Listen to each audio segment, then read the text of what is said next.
I'm going to show you how to transfer your contacts from an Android phone to an iPhone. Let's get started. Open your phone settings on your Android phone.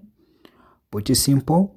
Okay, scroll down and look for what they call accounts and backup.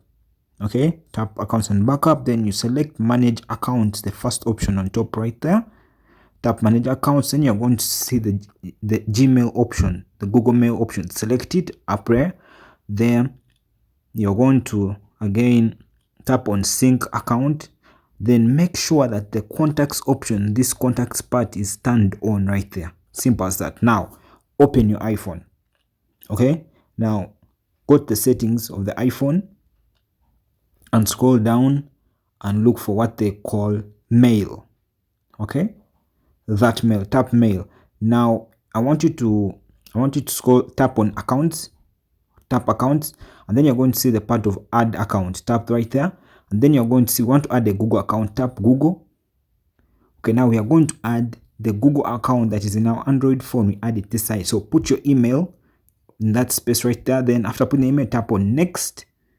Okay, then put your password, then tap next right there. So we're adding the Google account to the iPhone. Then scroll down and tap allow right there. There you go.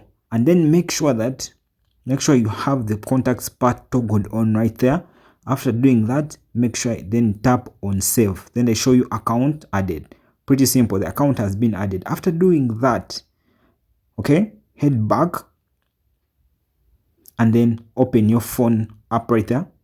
Tap the phone app and then make sure you tap the contacts part. You can see that the contacts have now increasing. You can see 3, 5, 6 later. Then you can see now the contacts are right here. So these are the contacts that have been synced to the iPhone. Now they are being transferred to the iPhone. Pretty simple. So you can see the contacts are now increased 8, 5, 6 and all that 9s keep on being added as they, not 1056, 1079. So the contacts are now on the iPhone. That is the video, guys.